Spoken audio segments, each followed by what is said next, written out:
যেটিকে আসলে দেখেন কি একটি জায়গা, কি জায়গা ডিবি কার্যালয়ের। এই আসলে যারা সেনাবাহিনীর পক্ষ থেকে কিন্তু খোঁজা হচ্ছে, দেখেন সিস্টেম কি। এই এই যে হচ্ছে টর্চার সেল, এই সেলের মধ্যে রাখা হতো। দেখতেই পাচ্ছেন যে কি গোপন সেল আসলে বাংলাদেশের মানুষের জন্য তৈরি করা হয়েছে।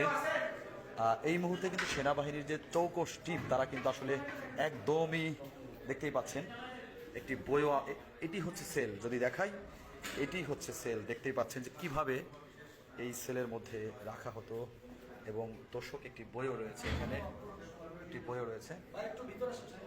জি, আমরা যদি একটু বলি, জি এখানে আসলে হেফাজত ইসলামের যে নেতাকর্মীদের একটি মানে একটি চিন্তা থেকে যে যদি কেউ এই মুহূর্তে ডিবি কার্যালয় বা কাউন্টার টেরিজমে পার্সোনাল সেলে যদি এই সেলে যদি আটকা থাকে, না খেয়ে মারা যাবে, সেই জন্যই কিন্তু এটি খোলা হয়েছে, না খেয়ে যাতে কেউ না মারা যায়। এই মুহূর্তে দেখতেই পাচ্ছেন যে আসলে কি একটি পরিস্থিতি, যে যদি সপ্তম তলায়, যদিও আমি কখনোই কিন্তু আসা হয়নি, তুমি না ছবি নাও, সরকার না এভাবে নাও, আসলে কখনোই কিন্তু আমার আশা হয়নি। এবং আমার মনে হয় যে সকল তারাও এমন কোনো কিছু এখানে ভিতরে একটু চেক করেন তো।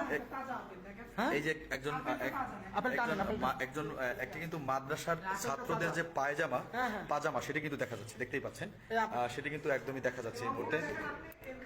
এবং বই, কোরআন, দেখেন বই, এবং আপেলটি তাজা আপেল, একটি আপেল আমরা পেয়েছি এই ছেলের মধ্যে। দেখতেই পাচ্ছেন যে আপেলটি কিন্তু তাজা, একদমই আপেলটি তাজা রয়েছে। একটি এবং কোরআন এবং হাদিসের বই, কোরআন এবং হাদিসের বই রয়েছে। আসলে যে যে সেল, আসলে এই সেল সম্পর্কে যদি আপনারা না দেখতেন এতদিনে, একটি বোঝার কোনো উপায় নেই। এখানে যদি কোনো মানুষকে এনে রাখা হয়, যদি কাউকে এনে রাখা হয় কোনোভাবেই, আসলে কেউ আছে আসলে কি সেল, আসলে এই সেল যদি স্বাভাবিক কোনো মানুষ আসে, তাকে যদি চোখ বেঁধে আনা হয়, সে কোথায় আছে বা কেমন জায়গায় আছে সেটি কিন্তু বলা কষ্টসাধ্য। কারো যদি চোখ বেঁধে এখানে আনা হয়, সেক্ষেত্রে কখনোই কিন্তু এটা বোঝা সম্ভব না যে কোথায় আছে। আপনাদেরকে দেখানোর চেষ্টা করছে যে সেলগুলো, কাউন্টার টেরিজমের যে সেলগুলা আপনারা দেখতেই পাচ্ছেন যে আসলে যদিও সেনাবাহিনীর লেফটেন্যান্ট কর্নেল রেজওয়ানের নেতৃত্বেই কিন্তু এখানে আসলে আসা হয়েছে, তবে এই সেলের মধ্যে কাউকে রাখা হয়েছিল কিনা সেটি কিন্তু সম্ভব, মানে আমাদের যারা হেফাজত ইসলামের নেতাকর্মী রয়েছেন তাদের চিন্তা ছিল যদি কেউ এটার মধ্যে থেকে যায়, কোনো রেকর্ড কাটবা না,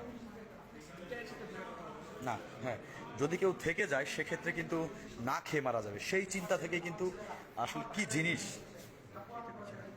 লেফটেন্যান্ট কর্নেল রেজওয়ান, আসলে এই সেল এটা আসলে সত্যি কষ্টসাধ্য। এখানে যদি কোনো মানুষকে চোখ বেঁধে আনা হয়, কখনোই বোঝা সম্ভব নয় যে কে কোথায় আছে বা কে কোথায় পাবে। এই মুহূর্তে আসলে আপনারা দেখতেই পাচ্ছেন যে সেনাবাহিনীর একটি চৌকস টিম, যদি বলি একটি চৌকস টিমরা কিন্তু আসলে এখানে নেতৃত্ব দিচ্ছেন। এবং আপনারা দেখতেই পাচ্ছেন যে বাংলাদেশ সেনাবাহিনীর লেফটেন্যান্ট কর্নেল রেজওয়ানের নেতৃত্বে এই টিমটি কিন্তু আসলে এখানে এসেছে। এবং এই যে সেল, এই সেল থেকে কোনো মানুষ বের হওয়া বা শব্দ শোনা বা কোনোভাবে, মানে কি এটা আসলে কষ্টসাধ্য। যে জায়গাটি দেখলাম, এই জায়গাটা নিজের চোখে দেখে নিজেরই কষ্ট লাগতেছে যে কেমন জায়গায় মানুষকে এনে আটকে রাখা হতো। দেখতেই পাচ্ছেন এই যে সব জিনিসপত্র, তোষক, এটি হচ্ছে ডিবি কার্যালয়, ডিবি কার্যালয়ের সেল, এটি ডিবি কার্যালয়ের সেল। এটি যদি আপনাদেরকে, যেহেতু আমরা দেখাচ্ছি লাইভে সরাসরি, অনেক মানুষ যুক্ত হয়েছেন আমাদের সাথে। শুধুমাত্র এটি বাংলাদেশ সেনাবাহিনীরকে দিয়েই সম্ভব, বাংলাদেশ সেনাবাহিনীর নেতৃত্বেই আসলে কিন্তু এই কাজটি করা সম্ভব হয়েছে। কোনো প্রশাসন বা কোনো অন্য কোনো বাহিনী কিন্তু আসলে এটি করবে না, আমার যে ধারণা। যে আপনারা দেখতেই পাচ্ছেন এই torture sell, lieutenant colonel Rezwan এবং সেনাবাহিনীর বেশ কিছু সদস্য রয়েছে, এই দেখতেই পাচ্ছেন আপনারা।